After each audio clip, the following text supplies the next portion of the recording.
আজ সকাল সকাল ঘুম থেকে রেডি হয়েছি, রেডি সেডি হইয়া রওনা দিছি হইলেও আমার চাচাতো বাইরে নিয়া মার্কেটে যাওয়ার জন্য। ও নতুন বিয়ে করছে, রিলেশন করে বিয়ে করছে সৌদি আরব থেকে। পরে পুলিশের হাতে সৌদিয়ান পুলিশের আছে ধরা দিয়া পরে দেশে আয় পড়ছে। এখন তো বউ আনতে এই কারণে ও বলতেছে যে খাট আনবো, ড্রেসিং টেবিল আনবো, ল্যাপ তোষক আনবো। এই কারণে ওর সাথে রওনা হইলাম। তো সারাদিন তো বাড়িতে কাজই করি, তো আজকে না একটু কাজের ফাঁকে একটু ঘুরতেও গেলাম, তাছাড়া কেনাকাটাও করলাম, মনটা একটু ভালো লাগলো। এখানে ওরে নিয়ে গেলাম।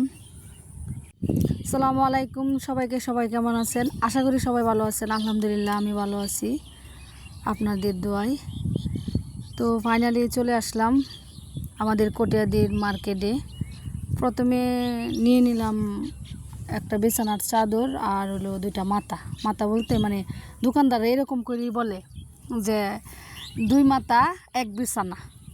প্রথম দিন যখন আমরা বলছিল যে 2 মাথা 1 বিছানা, আমি তো অবাক হয়ে গেছিলাম, 2 মাথা কি? পরে বাংলা একজন কইছে যে একটা বিছানা 2টা বালিশের কাবার। পরে আনে বুঝলাম, এখন দেখি সব দোকানে এই কথাই বলে। পরে চলে গেলাম তোষকের দোকানে, 2টা বালিশ নিলাম, তাছাড়া একটা তোষক নিছি। এই তোষকটা 21 কেজি তোলা, কিনছি হইলো 1100 টাকা দিয়া। মার্কেটের থেকে একটু দূরে, অনেক একটু গভীরে গেলে একটু সস্তা পাওয়া যায় মার্কেটে, আর মার্কেটের মধ্যে অনেক দাম।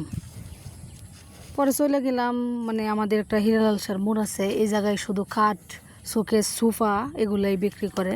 ওই জায়গায় একটা খাট নিছি 6000 টাকা দিয়া। এটা হইলো মালয়েশিয়ান কাঠ। পরে আমার একটা ডেলিভারি অনলাইনে একটা বাথরুমের সামনে একটা পাপোস অর্ডার করছিলাম। এই বাইটাও ফোন দিল যে আমার বাড়ির কাছে। পরে বলছি কটিয়াদির আমার লেগে, পরে কটিয়াদিরই আইসে ছেলেটা, ছোটো ওই বয়স কম। এই পাপোসটা আমি নিছি 420 টাকা দিয়া। পরে আবারও চলে গেলাম কাপড়ের মার্কেটের ভিতরে, মশারি কিনবো আর অন্যান্য প্রয়োজনীয় জিনিস কিনবো এই কারণে। কিন্তু অনেক দিন পরে আইছে তো, অনেক ছোটো থাকতে ওই সৌদি আরব গেছি, অনেক দিন পরে আইছে তো বাজারটা ভালো করে চিনতেছে না, বইলা গেছে গা। কারণ অনেক নতুন দোকানপাট হয়েছে, গলিচলি হয়েছে রাস্তাঘাট, এই কারণে। আর আমাদের মাছ মনের মধ্যে সকালবেলা টাটকা টাটকা সবজি পাওয়া যায়। মোটামুটি বাজার মাত্র জমতেছে, যেহেতু 8টা 8:30 বাজতেছে এখন, কিন্তু এটা বড় বাজার অনেক। ফাইনালি পরে আমরা বাড়ির আয়সা পড়ছি। আমার বাড়িতে আর গেলে আর 5 মিনিট লাগবো হাইটা গেলে। এটা নদী ফারিয়ে হইলো যাওয়া লাগে, নদীর মধ্যে হইলো আগে আসি নৌকা, পরে আসেন সাঁকু, বাঁশের সাঁকু দিয়ে যাইতাম। এখন রাস্তা হয়েছে, রাস্তা হওয়ার পরে মধ্যে কাইটটা লাইছে, কাইটটা আবার ব্রিজ করছে একটু ফুল সিস্টেমের। পরে বাড়িতে চলে আইলাম। বাড়িতে আসার পরে দেখি আমাদের বাড়িতে 3টা মিস্ত্রি আয় বসছে, একটা দরজা গুনে খায় লাইছে।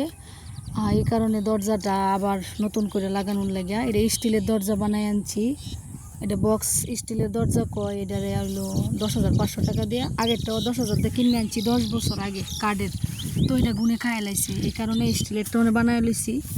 আর আমরা ঘরের মধ্যে 2টা দরজা লাগাইছি। এই 10 বছরের ভিতরে 2টা দরজায় ডাবল লাগা নিয়েছি, কারণ প্রথমে বুঝে টুজে লাগাইছি না তো, প্রথম ঘর করছি বুঝদারি না। ওই সময় বয়সও কম ছিল, নতুন বিয়ে হয়েছে, বুঝতেছি না যে কোন দরজা লাগানো লাগে। প্রথমে যদি স্টিলের দরজা লাগাইতাম তাহলে কিন্তু এই কষ্টটাও না। এই যে একটা স্টিলের দরজা এটা লাগানো হয়েছে, এই দরজাটা আসলে অনেক সুন্দর। শুধু এই মিস্ত্রিরা অন্য জায়গায় গেছিল গা, পরে এই জায়গায় নাকি সিমেন্ট নেই, এই কারণে আমরা বাড়িতে আইসা দিই হঠাৎ করে।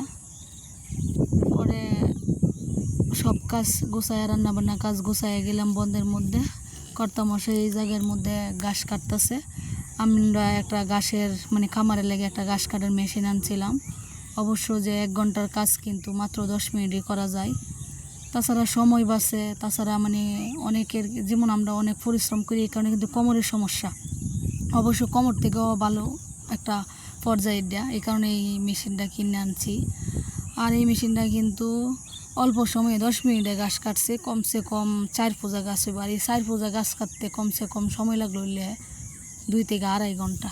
তো এনে তো সময় আমরা বাঁচিয়ে গেছে। এটা নদীর পার, মানে নদীটা হালকা একটু দেওয়া যায়, কারণ সবাই তো গরু পালে, বিদেশি গরু সবারই ঘাসের কারণে কিন্তু পানি দেওয়া যায় না, একটু অল্প নদীর মাঝখানে দেওয়া যাইতেছে।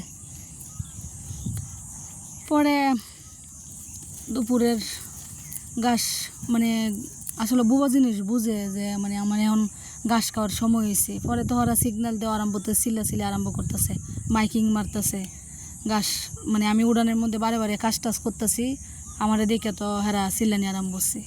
পরে মনে হইলাম যে দুন লাগবো যেটা গাছ দিছি। পরে কর্তামশাই যেহেতু আজকে বৃহস্পতিবার, এই কারণে মানে কবুতরের বাচ্চা নিব বাজারও, এক জোড়া কবুতরের বাচ্চা নিল। আর আমরা এই কবুতর এতদিন কোনো দিন মরছে না, আজ 7 বছর পরে একটা বেডা কবুতর মারা গেছে। পরিশেষে বলি, আমার ভিডিও যাদের কাছে ভালো লাগে অবশ্যই সাবস্ক্রাইব করবেন এবং লাইক করবেন, সুন্দর একটা কমেন্ট করবেন। আশা করি সবাই ভালো থাকবেন।